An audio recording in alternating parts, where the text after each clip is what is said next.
વિદ્યાર્થી મિત્રો, આજે આપણે ધોરણ 12માં અંગ્રેજી વિષયમાં unit 1 read 1 can you install લવની એક અગત્યની શોર્ટ નોટ જોવાની છે. આ શોર્ટ નોટનું નામ છે કન્ડિશન્સ ફોર મેકિંગ લવ, એટલે કે પ્રેમ કરવા માટેની શરતો. તો ચાલો આપણે આ શોર્ટ નોટ સમજીએ. સૌ પ્રથમ તો તમને આ શોર્ટ નોટ માટે પ્રશ્નો કે મુદ્દા આપેલા હોય છે. તો ચાલો આપણે તે જોઈએ. સૌથી પહેલાં પ્રશ્ન આપેલો છે what is the condition for love, એટલે કે પ્રેમ માટેની શરત શું છે. Which are the hurdles of love, એટલે કે પ્રેમ માટેના વિઘ્નો કયા છે. How can we be gentle, આપણે નમ્ર કેવી રીતે બની શકીએ. When will you feel love for someone, તમને બીજા કોઈ વ્યક્તિ માટે પ્રેમની લાગણી છે એની અનુભૂતિ ક્યારે થશે.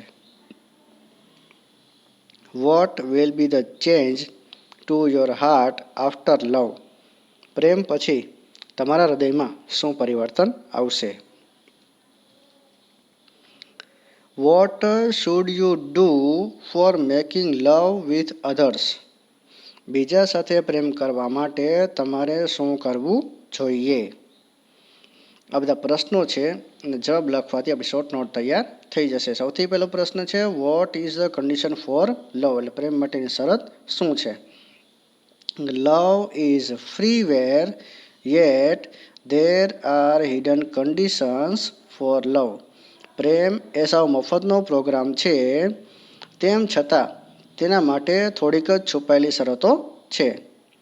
If someone's feelings were hurt by the person whom he or she loved too much in the past, then it will be the most incurable and unseen wound or damage to mind.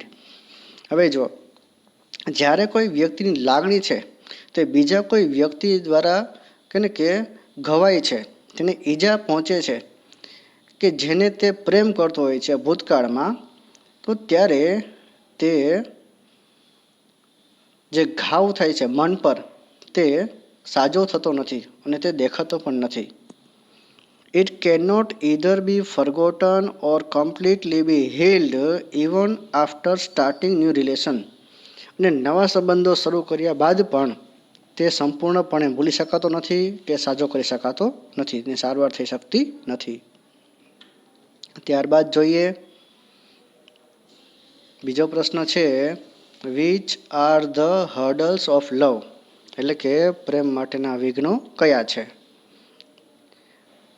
The emotions like bad experiences from past, the sense of grudge and anger, the evil thoughts of taking revenge, prejudice for everybody are the stoppages or barriers which are responsible for stopping one to fall in love.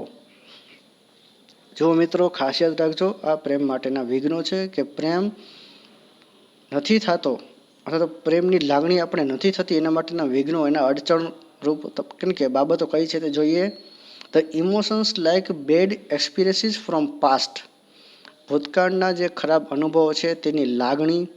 The sense of grudge and anger, ગુસ્સો અને કે વેરભાવની જે સમજ છે તે.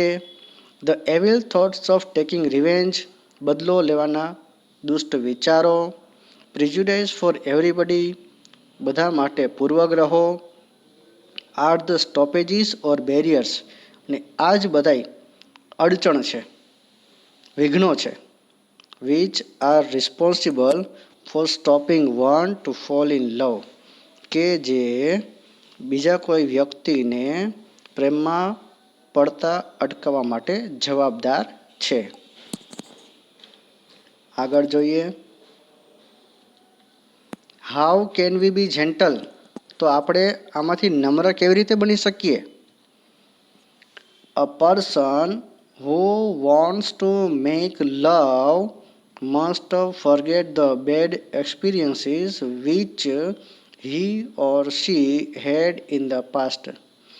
વ્યક્તિ કે જે ખરેખર પ્રેમ કરવા માગે છે તેને ભૂતકાળના જે ખરાબ અનુભવો છે તે ભૂલવા પાડશે, કે જે તેને ભૂતકાળમાં બહુ ખરાબ રીતે થયેલા છે. He or she must be free from the spirit of resentment and revenge. તે પસ્તાવો અને બદલાની ભાવનાથી મુક્ત હોવો જોઈએ. Only when you judge and interact with people without any prejudice, you can make feelings transfer. અને ત્યારે જ માત્ર તમે વ્યક્તિને ઓળખી શકો છો, તેની સાથે વાત કરી શકો છો અને લોકોને પૂર્વગ્રહ વગર મળવું જોઈએ, કે જેથી તમારી લાગણી છે એનું આદાન પ્રદાન થઈ શકે. ત્યારબાદ van will you feel love for someone. તમે બીજી કોઈ વ્યક્તિ માટે પ્રેમની લાગણીની જે અનુભૂતિ છે તે ક્યારે કરશો? ટુ હેવ લવિંગ emotions or two love others, first of all you should understand and start લવિંગ યોરસેલ્ફ. સૌથી પહેલાં તો બીજા માટે પ્રેમની લાગણી થાય તો તે માટે તમારે તમારી જાતને સમજવી જોઈએ ને તમારે તમારી જાતને પ્રેમ કરવાની શરૂઆત કરવી જોઈએ. Because if you can't love yourself, your own heart will be very small and will not be able to create a position or space for someone.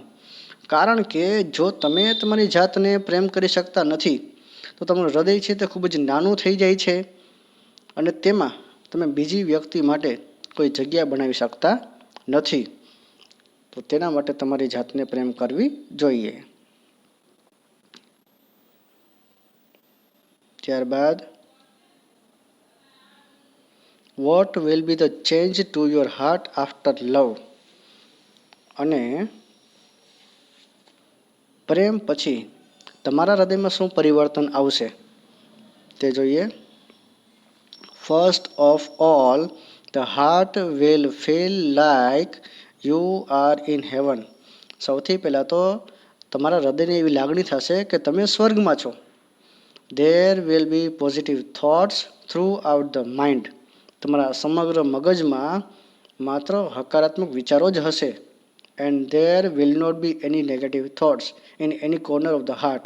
અને હૃદયના કોઈ પણ ખૂણામાં એક પણ નકારાત્મક વિચાર હશે નહીં. All the life and emotions will be reconstructed, having the reinforcement of love in structure. અને સમગ્ર જીવન દરમિયાન જે તમારી લાગણી છે, જે લાગણીનું બંધારણ છે કે જે તમે તમારા દિલ પર લાગુ કરવાનો છો તેનું પુનઃબંધારણ થઈ જશે. ત્યારબાદ what should you do for making love with others. બીજા સાથે પ્રેમ કરવા માટે તમારે શું કરવું જોઈએ?